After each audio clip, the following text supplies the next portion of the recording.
Hello students, good morning to all of you. We will continue our second lesson of geography book प्राकृतिक वनस्पति और वन्य प्राणी। तो हमने इसमें प्राकृतिक वनस्पति के बारे में पढ़ लिया था और प्राकृतिक वनस्पति के वितरण के बारे में भी हम पढ़ चुके थे। तो आज हम डिस्कस करेंगे घास के मैदानों के बारे में। घास के मैदान यानी कि ग्रासलैंड। घास के मैदान मुख्यतः कम वर्षा वाले क्षेत्रों में पाए जाते हैं।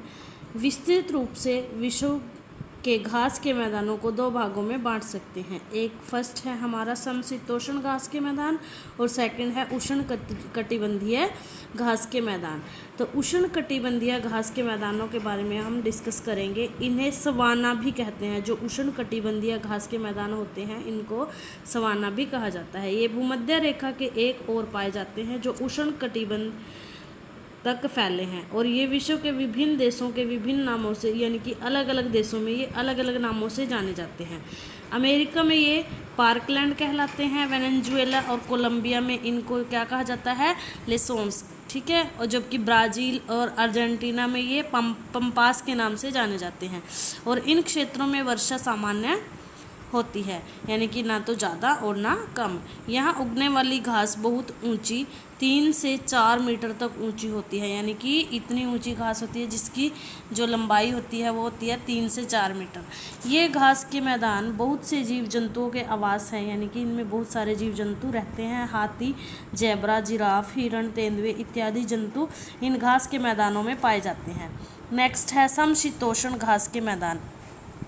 ये मुख्यतः अक्षांश रेखाओं के मध्य व महाद्वीपों के आंतरिक भागों में पाए जाते हैं और ये क्षेत्र मुख्यतः वृक्ष विहीन मैदान हैं जो कि 40 डिग्री और 55 डिग्री अक्षांश के मध्य दोनों गोलार्धों में स्थित हैं। ये घास के मैदान विभिन्न भागों में विभिन्न नामों से जाने जाते हैं यानी कि इनको भी अलग अलग नामों से जाना जाता है।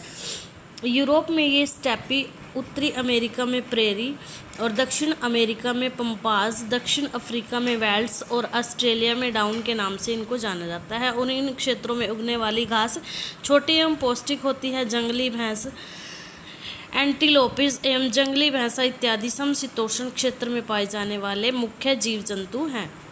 नेक्स्ट है झाड़ियाँ। झाड़ियाँ क्या होती हैं? ये हैं समशीतोष्ण घास के मैदान, ठीक है, जो यहाँ पिक्चर में दिखाए गए हैं। नेक्स्ट है झाड़ियाँ, सब्स। ये छोटे झाड़ीयुक्त पौधे हैं और इस प्रकार के पौधों में तना अधिक मोटा नहीं होता किंतु यह सख्त होता है यानी कि इनका तना मोटा नहीं होता पर वो सख्त होता है, हार्ड होती हैं ये, ठीक है। झाड़ियों में बहुत सी शाखाएं होती हैं जो इनके आधार से तने तक पहुँचती है और ये शुष्क रेगिस्तान एवं बहुत ठंडे क्षेत्रों में पाई जाती हैं। नेक्स्ट है रेगिस्तान की वनस्पति, डेजर्ट वेजिटेशन। शुष्क क्षेत्रों में कांटेदार झाड़ियाँ पाई जाती हैं। उष्ण कटिबंधीय रेगिस्तान महाद्वीप के पश्चिमी भाग में स्थित है। उष्ण कटिबंधीय रेगिस्तान में तापमान बहुत उच्च और वर्षा बहुत कम होती है, इसलिए यहाँ छोटी और कांटेदार झाड़ियाँ पाई जाती हैं। नेक्स्ट है टुंड्रा प्रदेश की वनस्पति। टुंड्रा वनस्पति उत्तरी अमेरिका, मलेशिया और उत्तर ध्रुव तक पर पाई जाती है। यहाँ की जलवायु उजाड़ एवं वनस्पति की वृद्धि के लिए उपयुक्त नहीं है यानी कि यहाँ पे वनस्पति अच्छी तरह ग्रो नहीं हो सकती। यहाँ पर सर्दियाँ लंबे समय तक और गर्मियाँ बहुत कम समय के लिए होती हैं, इसलिए इस क्षेत्र को ठंडा ध्रुवीय रेगिस्तान कहते हैं। नेक्स्ट है प्राकृतिक वनस्पति का संरक्षण यानी कि कैसे हम उनकी सुरक्षा कर सकते हैं। इस प्रकार वन लकड़ी और अन्य उत्पादों हेतु एक प्राकृतिक उपहार बन चुके हैं। मानव की बढ़ती आवश्यकताओं जैसे कृषि के लिए भूमि, चरागाह और लकड़ी के कारण वनों का वर्षों से बहुत हनन होता आ रहा है यानी कि उनको हम नुकसान पहुंचा रहे हैं ये अपनी आवश्यकताओं की पूर्ति के लिए। प्राकृतिक तत्वों जैसे मृदा अपरदन, जंगली आग, सुनामी और भूस्खलन भी वनों के नष्ट होने के लिए उत्तरदायी हैं, इसलिए इस बहुमूल्य संसाधन का संरक्षण अति आवश्यक है। वनों के संरक्षण हेतु निम्नलिखित उपाय करने चाहिए। इसमें फर्स्ट है विभिन्न प्रकार के वृक्ष लगाने हेतु वृक्षारोपण कार्यक्रम आयोजित करने चाहिए। नेक्स्ट है वनों के अंधाधुंध कटाव पर रोक लगानी चाहिए। नेक्स्ट है वनों की आग से सुरक्षा हेतु उपयुक्त कदम उठाने चाहिए। नेक्स्ट पशुओं के चारण को नियंत्रित करना चाहिए यानी कि हमें पशुओं को ज़्यादा नहीं चराना चाहिए। वनों की भूमि का उपयोग कृषि एवं अन्य कार्य हेतु नहीं करना चाहिए। भूमि के प्रत्येक वीरान स्थल पर वृक्ष लगाने चाहिए, यानी कि जहाँ पे भी भूमि खाली मिलती है तो हमें वहाँ पे वृक्ष लगाने चाहिए। मानव जीवन में वनों की उपयोगिता बताते हुए मनुष्य को प्रोत्साहित करना चाहिए। वन्य जीवन संरक्षण यानी कि वाइल्ड लाइफ रिसोर्सेज, वन्य जीवन संसाधन।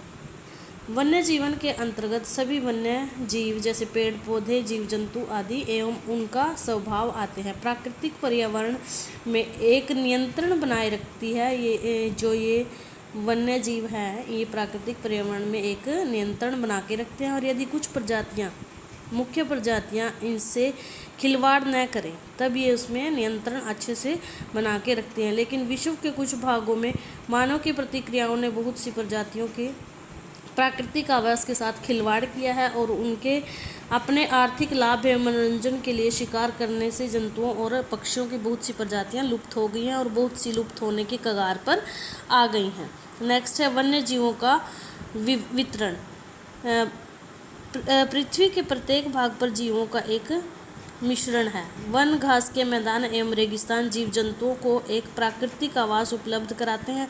आवास के साथ साथ पेड़ पौधों और जीव जंतु अपने जीवन को स्वयं विकसित करते हैं, और भूमध्य रेखीय वनों के में कुछ वन्य जीवों की बड़ी किस्में पाई जाती हैं।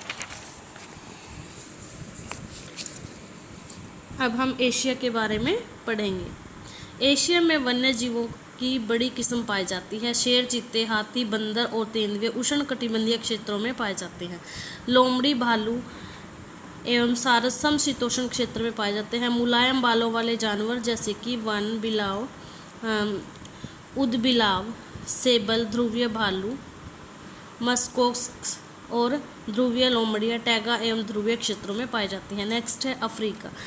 वन्य जीवों में अफ्रीका सबसे धनी है। ऊंट, शुतुरमुर्ग रेगिस्तान में पाए जाते हैं, और घास खाने वाले जंतु जैसे हिरण, जिराफ, जेब्रा, बारहसिंगा तथा एवं हाथी सवाना के घास के मैदानों में पाए जाते हैं। मांस खाने वाले जंतु जैसे शेर, चीते और तेंदुए भी बड़ी संख्या में यहाँ पाए जाते हैं। हाथी, गैंडे, हिप्पो, अजगर, मगरमच्छ, गोरिल्ला, चिंपैंजी और एप्पी भूमध्य रेखा वनों में पाए जाते हैं। नेक्स्ट है यूरोप। यूरोप में सीमित वन्यजीव पाए जाते हैं। अधिकतर वन्यजीव वहाँ पर नष्ट हो चुके हैं। ध्रुवीय भालू, भेड़िए, जंगली भालू, जंगली भेड़ इत्यादि इस महाद्वीप में पाए जाने वाले कुछ वन्यजीव हैं जो यहाँ पे पाए जाते हैं। नेक्स्ट है ऑस्ट्रेलिया। ऑस्ट्रेलिया में अनेक रोचक जानवर पाए जाते हैं। कोआला, कंगारू इस महाद्वीप में पाए जाते हैं। प्लेटाइपस, ईमू, लेयर बर्ड, किंगफिशर और अन्य रोचक जानवर यहाँ पे पाए जाते हैं। नेक्स्ट है उत्तरी अमेरिका। उत्तरी अमेरिका की जलवायु अत्यंत ठंडी होती है, इसलिए यहाँ पर पाए जाने वाले जंतुओं के शरीर पर घने बाल पाए जाते हैं जो उनके शरीर को गर्म रखते हैं। और रेंडीर, ध्रुवीय लोमड़ियाँ, मस्क ओक्स, उदबिलाव, ध्रुवीय भालू और नीली लोमड़िया जानवरों की मुख्य प्रजातियां यहाँ पे पाई जाती हैं। वन्य जीवों का संरक्षण कैसे हम इनकी सुरक्षा कर सकते हैं। विभिन्न जानवरों को अंधाधुंध मारने से जानवरों की विभिन्न जातियां लुप्त हो चुकी हैं। इन जातियों को पूर्ण रूप से नष्ट होने से बचाने के लिए कुछ महत्वपूर्ण कदम उठाए जाने चाहिए। यानी कि हम क्या कर सकते हैं इनको सुरक्षित रखने के लिए, वन्य जीवों को बचाने के लिए हम निम्नलिखित कदम उठाने हमें चाहिए। फर्स्ट है जानवरों के गैर कानूनी शिकार पर प्रतिबंध लगाना चाहिए। सेकंड, सरकार को लुप्त होती प्रजातियों के जानवर जैसे शेर, चीता, मोर, बाघ, तेंदुए और अजगर के संरक्षण हेतु उनके शिकार पर प्रतिबंध लगाना चाहिए। नेक्स्ट है जानवरों के अंगों जैसे बाघ और तेंदुए की त्वचा, गैंडे की सींग और हड्डियों, हाथी दांत इत्यादि की बिक्री एवं निर्यात पर भी प्रतिबंध लगाना चाहिए। नेक्स्ट है वन्य जीव संरक्षण व नेशनल पार्क को लुप्त होती प्रजातियों के संरक्षण हेतु स्थापित करना चाहिए। तो ये हमारा लेसन कंप्लीट हो चुका है। आपने इसकी एक्सरसाइज फिल करने की कोशिश करनी है, ठीक है, और लेसन को केयरफुली रीड करना है। Thank you, have a nice day.